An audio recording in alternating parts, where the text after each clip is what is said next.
네, 저는 옆에 멀지 않은 곳에 있는 남서울교회에서 청년부, 저희는 청년 1부, 2부 이렇게 나뉘는데요. 청년 1부를 섬기고 있고 또 올해는 통일선교부까지 좀 같이 섬기고 있습니다.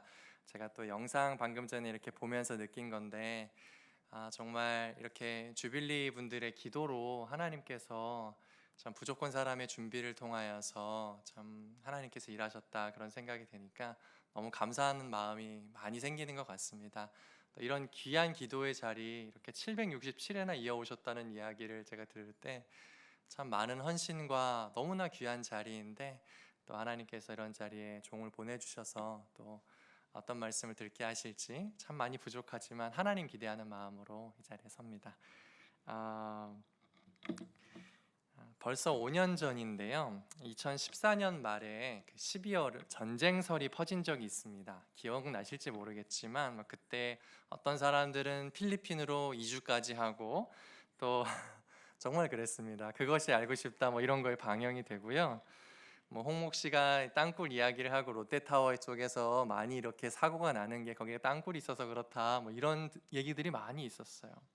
근데 한번 상상을 한번 해봤으면 좋겠습니다. 실제로 그런 일이 일어났습니다. 실제로 국토가 불에 타고 있고 서울이 포위를 당했어요. 비상사태도 이런 비상사태가 없습니다. 대통령이 이제 외국에다가 또 도움도 구했고, 자 이제 우리 한번 잘 버텨보자, 조금만 견뎌보자 이렇게 말을 하고 있습니다. 그런데 만약 어떤 사람이 우리나라의 대통령에 대해서 그리고 우리나라의 미래에 대해서 다음과 같이 많은 사람들이 있는 곳에서 기자들도 불러가지고 이런 이야기를 한다고 합시다. 우리나라는 분명 멸망할 것입니다. 저 적국에 의해서 제압당할 것입니다. 서울은 함락될 것입니다. 대통령도 그 나라로 잡혀가게 될 겁니다. 싸울지라도 승리하지 못할 겁니다. 목청 터지라 외치고 다닌다고 한번 해봅시다. 근데 그러다 이 사람이 감옥에 갇혔습니다. 그런데 이 감옥에 갇힌 사람 뒤에 어떤 이야기 들리냐면은 저 사람이 전쟁통에 땅을 샀다더라 이런 이야기가 들린다고 한번 생각을 해봅시다. 너무 말도 안 되는 이야기죠. 그런데 오늘 우리가 읽은 본문의 예레미야가 저에게는 그런 사람처럼 보인단 말이에요. 예레미야가 유다의 마지막 왕인 시드기야 왕이 다스릴 때에 당시 고대 근동에 떠오르는 강자인 바벨론의 느부갓네살 왕이 유다를 상대로 전쟁을 벌였죠. 수도 예루살렘을 둘러쌌습니다. 그때 예레미야 선지자도 시드기야의 군대에 의해서 지금 둘러싸여 있어요. 왕이 보기에는 이해할 수 없고 봐줄 수도 없는 말을 했기 때문입니다. 지금 전쟁이 났네 이렇게 얘기를 해요. 여호와께서 말씀하셨습니다. 바벨론에게 성이 넘어갈 것이고 시드기야 왕도 느부갓네살 왕에게 잡혀갈 겁니다. 하나님께서 말씀하셨습니다. 우리가 바벨론과 함께 싸울지라도 승리하지 못할 것이라고요. 포위당한 예루살렘 사람들과 또 왕의 입장에서 너무나 당황스러운 이야기고 그리고 봐줄 수 없는 이야기죠. 사람들은 예레미야를 미쳤다고 생각을 할 것이고 혹은 적과 내통을 하면서 이스라엘의 사기를 떨어뜨리는 것이다 라고도 이야기를 할 거예요. 그러면서 하나님의 선지자라면 적어도 하나님 우리를 도우실 것이고 기도를 해야지 어떻게 그렇게 할 수 있겠냐, 국민의 역할이고 종교 지도자의 역할이 아니겠냐라고 이야기를 할 거란 말이죠. 왕 시드기야도 네가 어떻게 하여 이렇게 예언을 하였냐라고 말합니다. 여러분, 예레미야 참 이해하기 어렵죠. 왜 이런 말을 예레미야는 해야 하는 걸까요? 사람들도 싫어하고 그리고 그로 인해서 자기가 위협을 당하는 일인데 그리고 옥에까지 갇히는데 왜 예레미야는 이런 말을 하냐라는 거죠. 그런데 여러분 사실 제가 이 예레미야의 말을 생각해 보면은 이것은 예레미야의 말뿐 아니라 예수님도 비슷한 말씀을 하셨습니다. 예수님 어떤 말씀하셨냐면 처음으로 그분께서 오셔서 하신 말씀이 회개하라 하나님의 나라가 가까이 왔다 했습니다. 유엔에 따르면 세계에는 195개국이 있다고 합니다. 대만까지 해서 우리 주빌리 지부가 있는 대만까지 해서 196개의 나라가 있는데 사실 저는 76억 개의 나라가 있는 건 아닌가 생각을 합니다. 왜냐하면 모든 사람들이 자신의 작은 나라에서 왕으로 살아갑니다. 누구도 내 나라에서 왕인 나에게 내 인생에 대해서 왈가왈부할 수 없고 내 인생의 방향은 내가 정해서 걸어갑니다. 자기 나름대로 국방력과 경제력을 기르면서 살아갑니다. 그래야 내 나라가 더 안정적이고 행복할 것으로 생각하면서 작은 나라에서 왕으로 살아가죠. 그런데 이런 세상에 오셔서 그리스도께서 하신 말씀이 무엇이냐면 하나님의 나라가 가까이 왔으니 회개하고 복음을 믿으라. 여러분, 복음이 무엇입니까?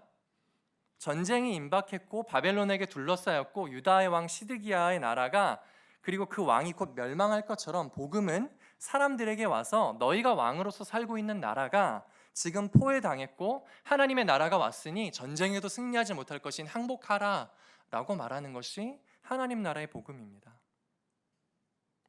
어떤 사람들은 복음을 내가 할 수 없던 어떤 일을 가능하게 해주거나 혹은 마음의 평안을 주거나 혹은 조금 더 도덕적으로 나은 삶을 살게 하거나 또는 그런 사회를 만들게 해주는 어떤 것으로 복음을 이해합니다. 그리스도께서 전하신 그리고 어떤 의미에서 예레미야가 전한 이 복음은 그렇지 않습니다.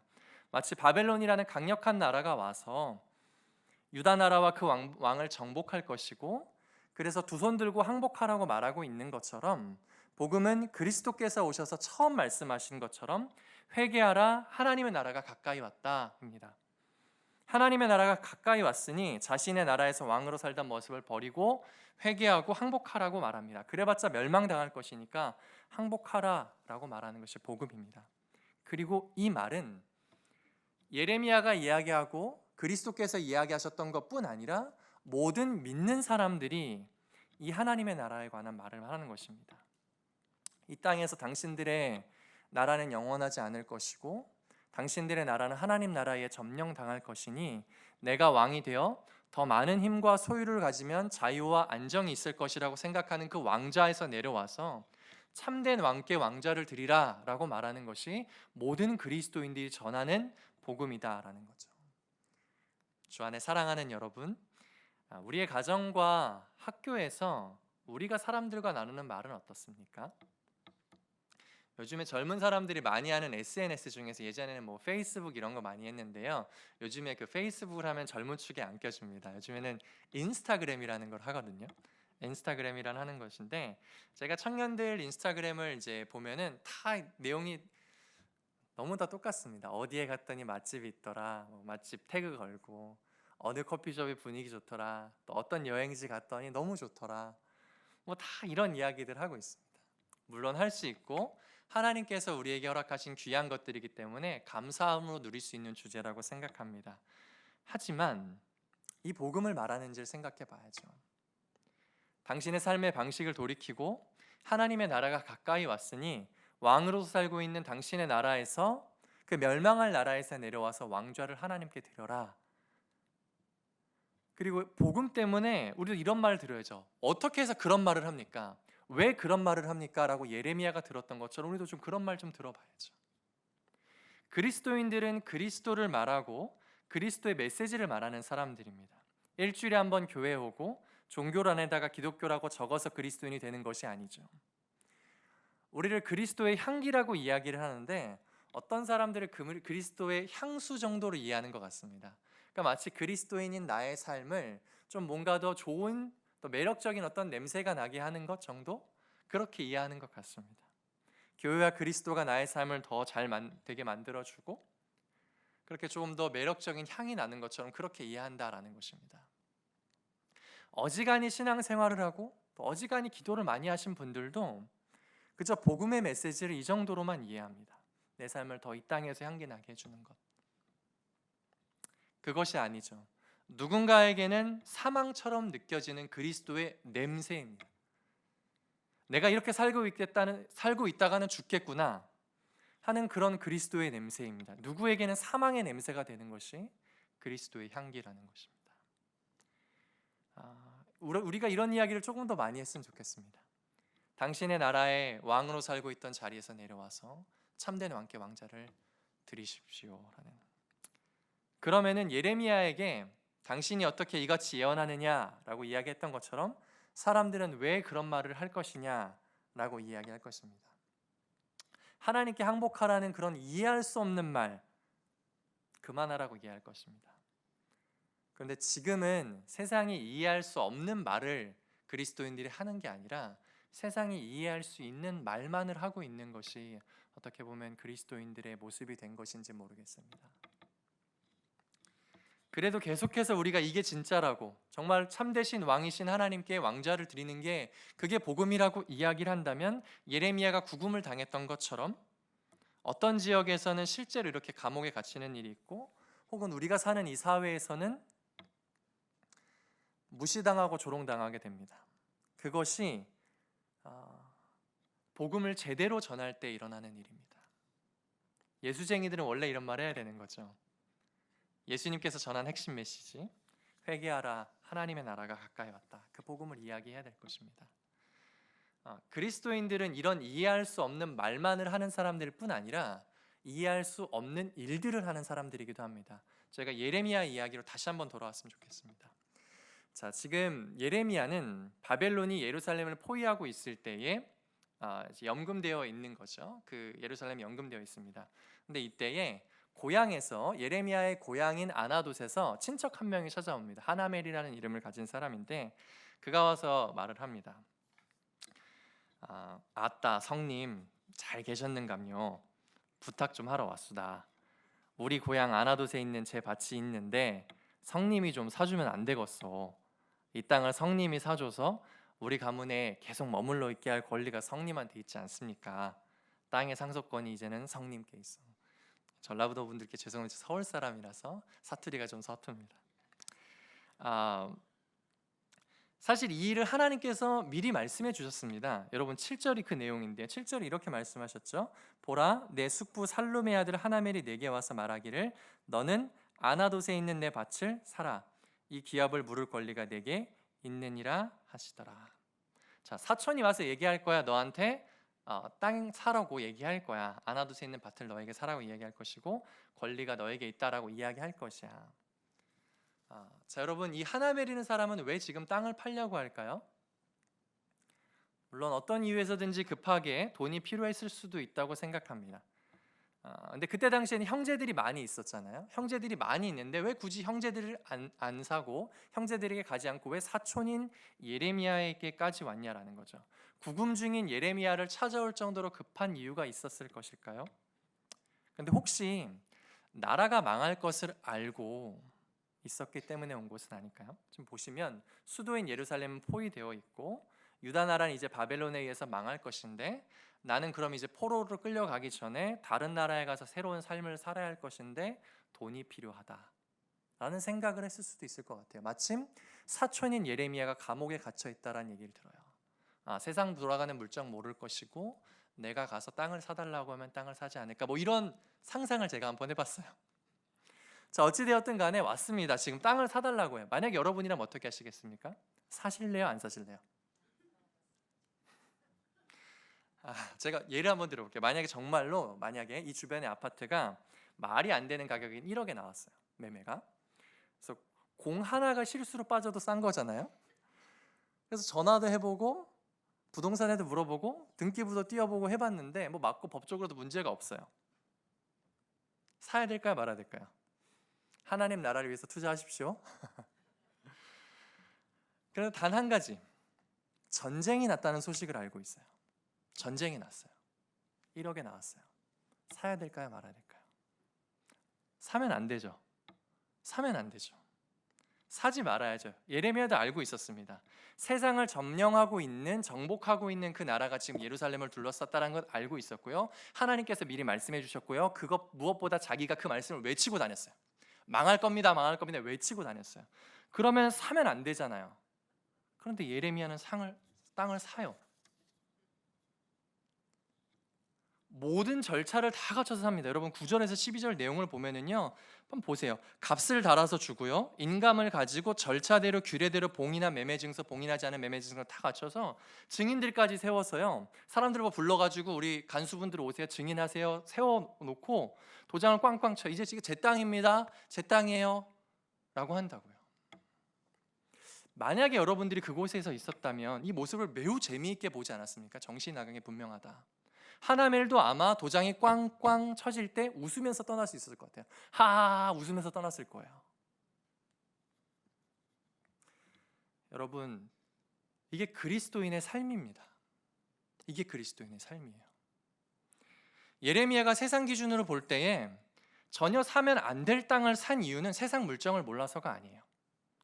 잠시 정신이 나가서도 아니고요. 이성을 사용하지 않는 광신도여서도 아닙니다. 미래에 하나님께서 그 땅을 회복하게 하실 약속을 바라보면서 지금 그 땅을 산 것이죠.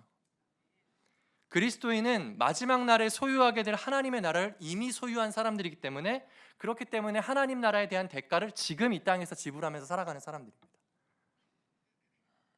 모든 그리스도인들은 그렇게 살아갑니다.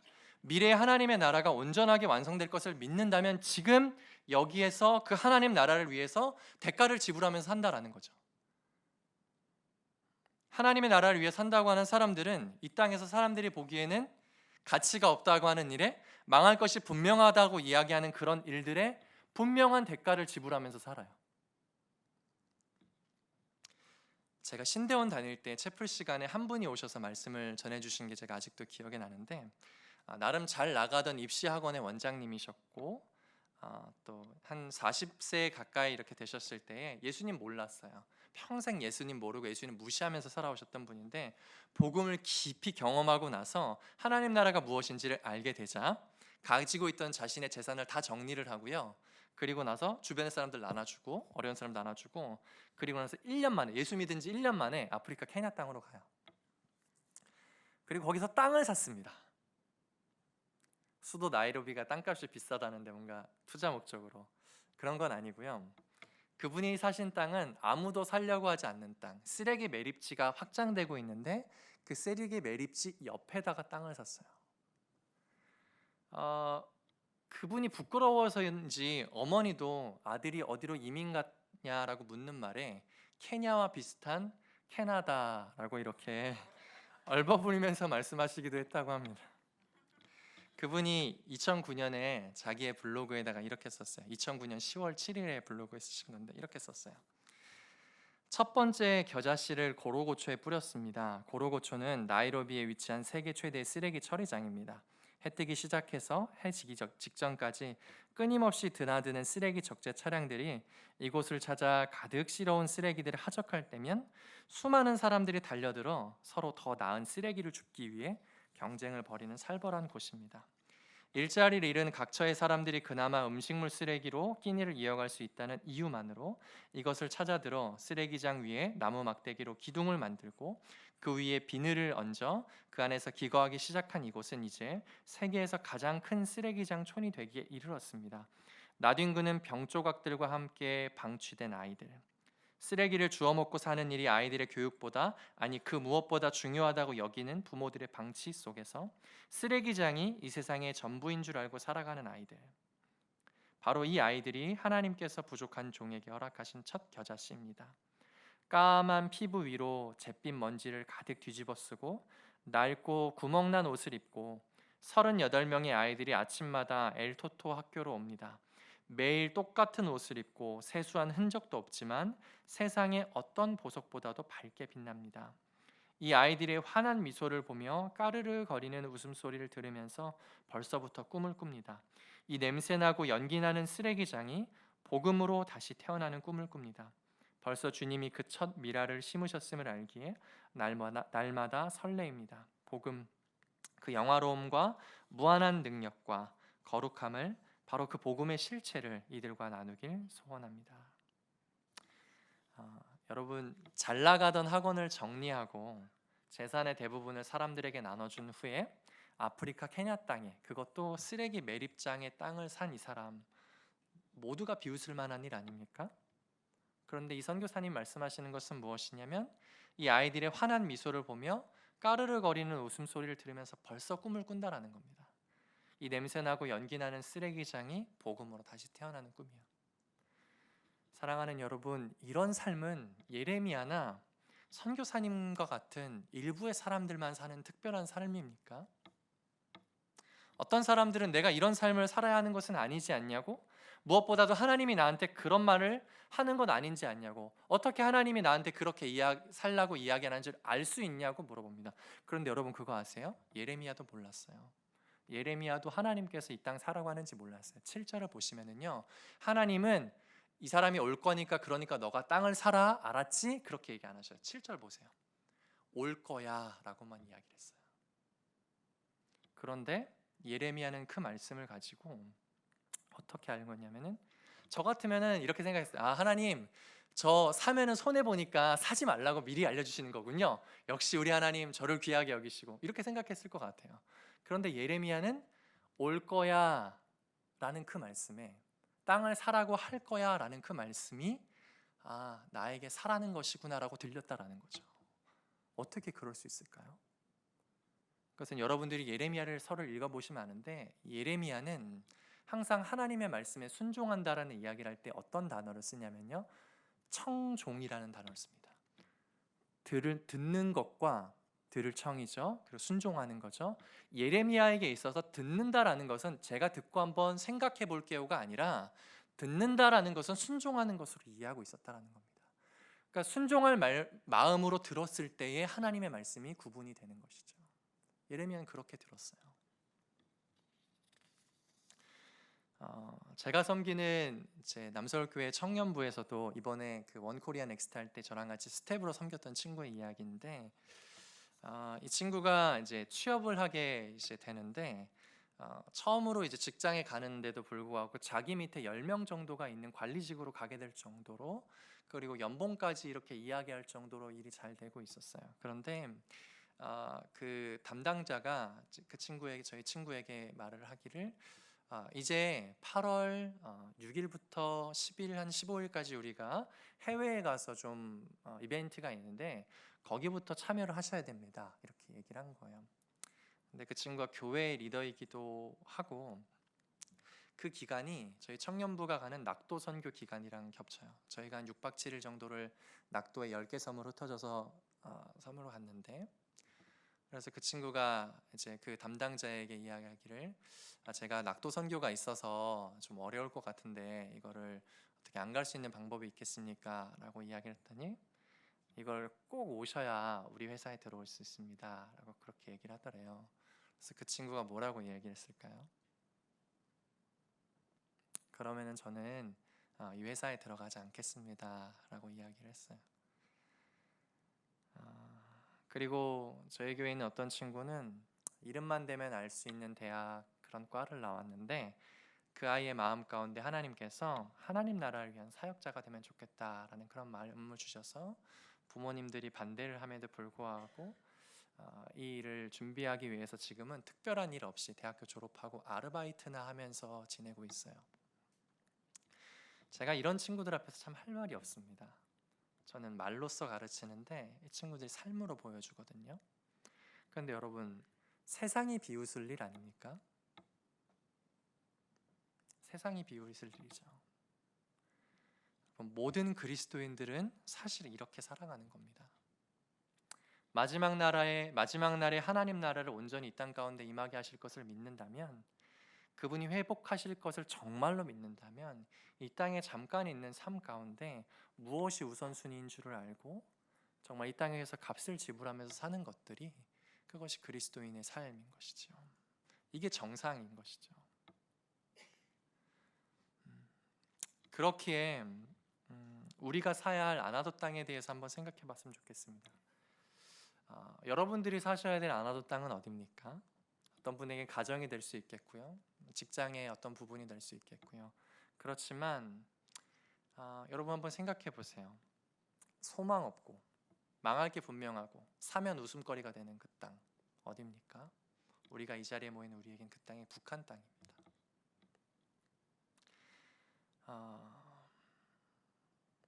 국토가 기근으로 황폐하고 민둥상이 되었다는 말처럼 그들의 영혼들이 정말 그렇죠.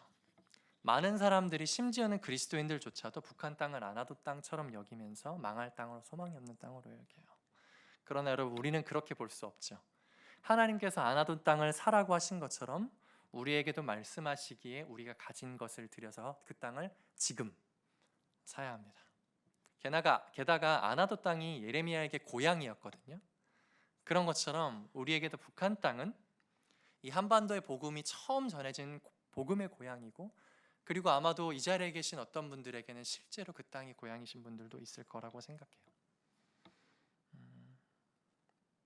우리도 그 땅을 지금 사야 합니다. 왜냐하면 여러분, 그 땅은 망할 땅이 아니라 회복될 땅이기 때문에 그래요. 15절에 이렇게 말씀하셨습니다. 사람이 이 땅에서, 유다 땅에서 집과 밭과 포도원을 다시 사게 되리라. 그렇게 말씀하셨기 때문에 지금 이 땅을 사는 것입니다. 마지막으로 한 가지만 여러분들과 더 살펴보려고 하는데요. 14절에 보시면 봉인하고 봉인하지 않은 매매 증서를 가지고 토기에 오랫동안 보존하게 하라라고 말씀하십니다. 봉인하고 봉인하지 않은 매매 증서를 가지고 토기에 담아 오랫동안 보존하게 하라. 여러분, 이게 무슨 말씀일까요? 그때 당시에는요, 계약서를 쓰면 두 개의 그 카피를 만들었어요. 하나는 봉인해 놓고요, 하나는 봉인하지 않았습니다. 그래서 만약에 어떤 사람이 와가지고 당신이 이 땅의 주인이라는 것을 보여주세요로 하면은 봉인한 거를 뜯는 게 아니라 봉인하지 않은 것들을 열어서 보여주는 거죠. 그게 당시에 그 토지 계약에 관한 그런 어떤 절차였어요. 하나님께서 그 땅의 주인이 맞으시죠. 봉인하지 않은, 그러니까 봉인한 매매 증서는 하나님께서 가지고 계십니다. 북한 땅을 하나님께서 소유하고 계시고 그 봉인한 매매 증서를 하나님께서 가지고 계세요. 그렇다면 봉인하지 않은 매매 증서는 무엇일까요? 사랑하는 여러분, 여러분과 제가 그 땅이 하나님께서 소유하고 계시다는 증거가 어디 있습니까? 라고 말하는 사람들에게 여러분들과 저의 삶과 여러분들과 제가 올려드리는 기도야말로 그 땅이 하나님께서 주인이시고 하나님께서 그 땅을 소유하셨다라는 봉인하지 않은 매매 증서라는 거죠. 하나님의 나라는 북한 땅에 온전히 임하게 될 것입니다. 아나도 땅에 사람들이 집과 밭과 포도원을 다시 그렇게 사게 될 것이다라고 말씀하신 것이 느헤미야 11장에 가면 이루어져요. 느헤미야 11장 31절 32절에 뭐라고 나오냐면요, 베냐민 자손이 게바에서부터 믹마스 아야와 베델과 그 주변 동네들에 거주하며 아나돗과 놉과 아나냐에 거주하였으며. 하나님께서 약속하신 일이 느헤미야 때에 가서 이루어졌어요. 예레미야가 소망 없는 땅을 그냥 망할 땅을 산 것이 아니라요, 회복할 땅을 산 게 맞았다고요. 하나님께서 약속하신 게 그대로 이루어졌어요. 마찬가지로 북한 땅에 하나님 나라는 온전히 임할 것입니다. 그분이 이미 소유하셨고 우리가 그 땅에 그분의 소유임을 드러내는 봉인하지 않은 매매 증서가 될 것입니다. 오늘 이 자리에서 모여서 우리가 올려드리는 기도가 그런 기도가 될 것입니다. 아까 말씀드렸던 그 케냐 곽희문 선교사님이 그 소망 없던 땅을 산 지 10년이 되셨습니다. 2009년에 사셨고 지금 2019년이 됐어요. 어떻게 변했을까요? 쓰레기 매립지에 있던 그 땅, 저와 제가 섬기는 청년들이 올해 2월에 케냐 그 땅을 방문을 했었는데요, 고로고초 쓰레기 매립지에서 시작한 그 유치원과 또 교회를 세우면서 시작됐던 그 미니스트리가 지금은 나이로비 서쪽과 동쪽으로 뻗어져 나가서 초등학교 2개 그리고 교회 5개가 생겼어요. 그중 한 학교는 심지어는 무슬림 인구가 99%인 지역에 학교가 세워졌고, 이거 되게 놀라운 일이거든요. 무슬림 인구가 99%인 지역에 대놓고 성경을 가르치는 학교가 세워졌어요. 그리고 여기 되게 재밌는 일이 무엇이냐면은 탈북하신 신학생들, 탈북한 청년들이 선교사님한테 가서 몇 달 동안 배우고 와요. 그리고 선교사님이 지금 그 허바울 목사님 그날 교회랑 같이 연합하셔서 사역하고 계세요. 하나님께서 하시는 일이 너무 놀랍습니다. 망할 땅을 샀는데, 소망 없는 땅을 샀는데 하나님은 그 땅을 통해서 하나님 나라를 일구어 가신다라는 거죠. 그럼 말씀을 정리하겠습니다. 그리스도인은 이상한 말을 하고 이상한 행동을 하는 사람들입니다.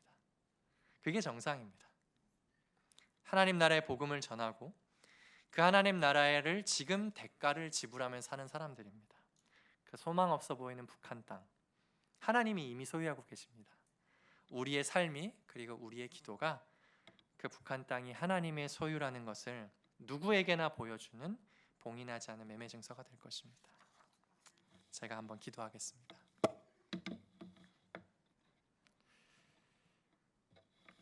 은혜로우신 하나님 아버지, 오늘 예레미야의 말과 행동을 통하여서 참 사람들은 보기에 이해할 수 없는 말과 이해할 수 없는 행동이었지만 하나님께서 그를 통하여서 하나님 나라의 역사를 이루어 가시는 것을 저희가 보았고, 하나님 그 일에 또한 하나님께서 우리를 여전히 부르고 계시는 것을 저희가 들었습니다. 하나님, 그 북한 땅 가운데 온전하게 임하게 될 그 하나님 나라를 이미 소유한 우리로서 지금 이 땅 가운데에서 충분한 대가를 지불하면서 살아가고 또 기도하는 그런 귀한 주빌리 모임 되게 하여 주시옵소서. 감사드립니다. 이 모든 말씀 우리 주 예수 그리스도의 이름으로 기도드립니다. 아멘.